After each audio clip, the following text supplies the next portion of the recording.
السلام عليكم ورحمة الله. ازيكم يا شباب، عاملين ايه؟ الفيديو ده ولا كاتب ولا مجهز ليه اي حاجة، بس طالع اتكلم معاكم على شوية حاجات كده. احنا ليه بقينا بنستسهل؟ ليه مفيش حد عايز يتحرك ولا يقوم ويعمل حاجة؟ ليه بقينا واقفين في مكاننا عايزين اللي يخدمنا، مش عايزين احنا اللي نخدم نفسنا؟ عايزين نطور من نفسنا. كل واحد واقف في مكانه بيشوف ازاي التاني هيساعده. بقينا بنتكلم على عيوب الناس وما بنشوفش نفسنا. ده فلان عنده، فلان فيه، فلان مش عارف ايه، ده فلان ايه. طب وانت؟ طب وانا ايه؟ ما بنبصش لنفسنا ليه؟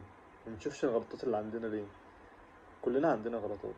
ليه ما نشتغلش على نفسنا؟ ليه ما نبصش للغلطات اللي عندنا ونصلح احنا من نفسنا؟ ليه ما نحاولش نطور من نفسنا؟ ليه بس احنا ما بنتكلمش غير عن الناس، وده عمل وده عمل وده عمل؟ طب وانت؟ ليه انت ما تتكلمش تشوف انت عندك ايه؟ انت ناقص فيك ايه؟ مش عيب؟ مش عيب تطلع تشوف؟ مش عيب اللي انت تبص على نفسك وتبص ايه اللي انت ناقص فيه، وايه اللي انت عايز تغيره، وايه اللي انت محتاج اللي انت تشتغل على نفسك فيه؟ ليه ما ندورش كده؟ ليه ما ندورش نطور من حياتنا ومستقبلنا؟ ليه كسل ماسكنا؟ مش عايزين نقوم من مكاننا، قاعدين كده ولا فارق معانا، بس نمسك التليفون نسكرول بس، نخش شوية على التيك توك، شوية على الفيسبوك، شوية على الانستجرام. طب وبعدين؟ مين هيبني حياته؟ مين هيبني حياتك اصلا؟ التقليب على الفيسبوك ولا التقليب كده مش هيبني حياتك. ما تسعى يا ابني، قوم. قوم ودور انت عايز تعمل ايه في حياتك، بص لنفسك، اعتمد على نفسك وتعالى على نفسك واشتغل. قوي من نفسك، قوي من معلوماتك، فوق لنفسك. هنفضل لحد امتى كده؟ نفضل لحد امتى قاعدين مكاننا بنعلق شماعتنا على الناس لكن ما بنتعلقش شماعتنا على نفسنا؟ بنعيب على الناس لكن ما بنشوفش عيوبنا. طب ما نبص لعيوبنا، نشوف هنصلح عيوبنا دي ازاي. نبص، لا انا عندي بعمل كذا، لا لازم اغير من كذا. ليه ابص لغيري؟ ليه ابص لعيوب غيري قبل ما ابص لنفسي؟ عايزين نتطور من نفسنا، ما نقفش في مكاننا. عمرك ما هتطلع خطوه لقدام طول ما انت باصص تحت رجلك. بص لفوق، بص لفوق وشوف ايه اللي انت فيك، ايه اللي انت غلط بتعمله في حياتك. هتلاقي نفسك عندك غلطات كتير. انا اولكم مليان غلطات. لازم تبص على الغلطات اللي عندك وتشوف ايه اللي عايز يتغير، وايه اللي تشتغل فيه على نفسك اكتر، وايه اللي تقرب تعمله اكتر. تفضل واقف في مكانك مش تعمل حاجه، هتركز مع الناس مش تعمل حاجه، هتفشل. لكن لو بصيت لنفسك هتنجح. بص لنفسك وبص لقيمتك، اعمل لنفسك قيمة، ما تخليش قيمتك من الناس. ما تبصش للناس، والله ما حد هيفيدك بحاجة. اعمل لنفسك قيمة وشخصية. قوم واقرأ واتعلم وشوف ايه اللي عايز تتعلمه وايه اللي عايز تقوي نفسك فيه. الناس مش هتعمل لك اي حاجة. لو ركزت مع الناس انت هتبقى انت تحت الناس. لكن ركز على نفسك، ابعد عن الناس. مش تبعد عن الناس اللي انت تهجر الناس، لكن ابعد عن كلام الناس واللي انت تتكلم على الناس. خليك في حالك، طور من نفسك كل يوم. احنا لازم كل يوم نطور من نفسنا. لازم تشتغل على نفسك وتشوف ايه اللي ناقصك، ايه اللي ناقص، ايه عيوبك، ايه مفيش عيب. مش عيب ان الواحد يشوف ايه عيوبه ويشتغل عليها ويصلحها ويغير من نفسه. مش عيب ان انت تغير تفكيرك. هتفضل تفكيرك سلبي لحد امتى؟ لحد امتى؟ الناس كلها بتتغير، الناس كلها بتعمل، احنا واقفين في مكاننا. هنفضل واقفين في مكاننا لحد امتى؟ لازم نتغير، لازم نتحرك، ناخد خطوة لقدام. شوف ايه اللي ناقصك، ايه العيوب، قرب من ربنا. احنا بقينا بعاد قوي عن ربنا، قوي. الصلاة بقينا بنصلي على طول، صلي بس كده تأدية واجب. ده لو كنا بنصلي أصلا فرض ربنا. ادي له حقه، ادي ربنا حقه.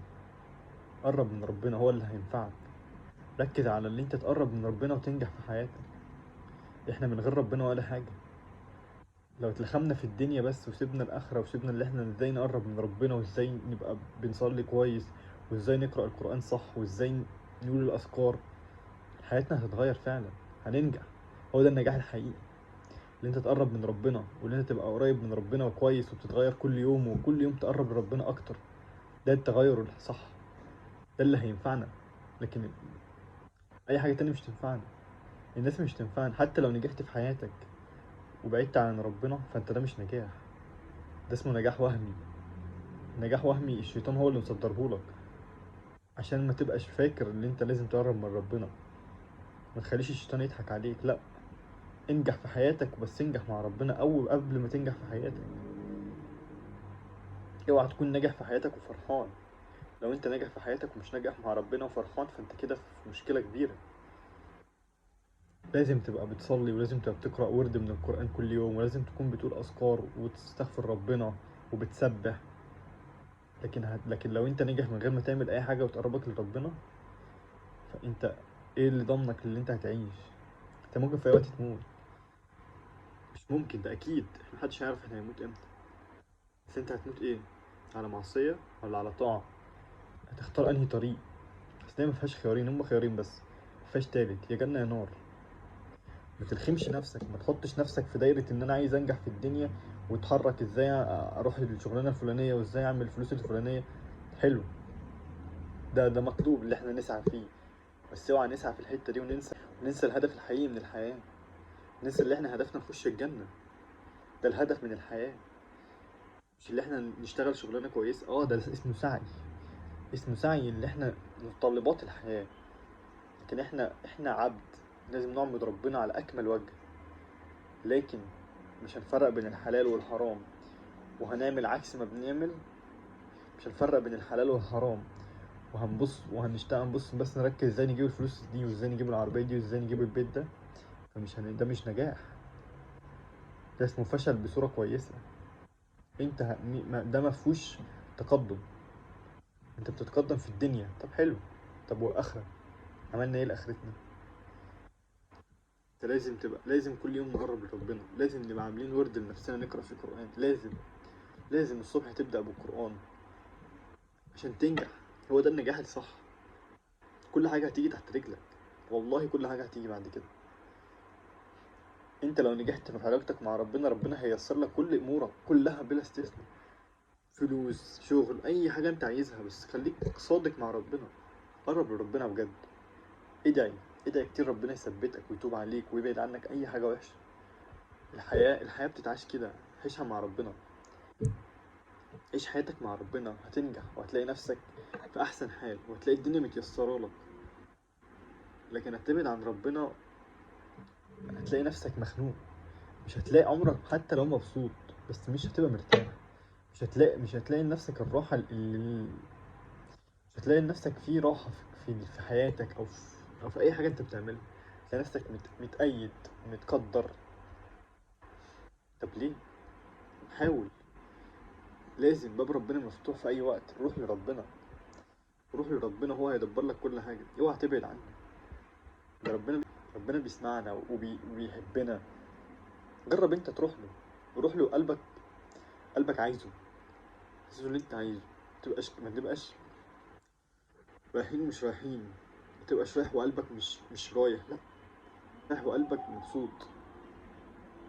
الدنيا الدنيا مش بس اللي احنا نعمل فيها فلوس او نشتغل شغلانه كويسه، لا، ده اسمه سعي. انت تسعى عشان تعمل ده، ده مطلوب وربنا قايل لنا عليه عشان يرزقنا. لكن ما تبقاش عايز تسعى بس ما تبقاش عايش كده وخلاص. عايز الشغل، عايز فلوس، عايز بيت، عايز اعمل وعايز اعمل وعايز وعايز وعايز. طب وعلاقتك بربنا؟ طب وعلاقتك بربنا ايه؟ فين؟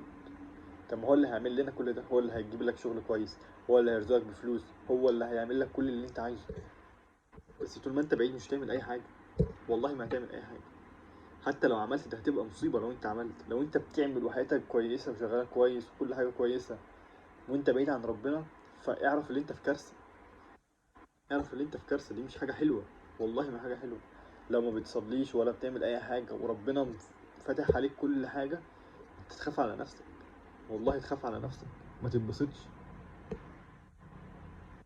خاف على نفسك قوي كمان.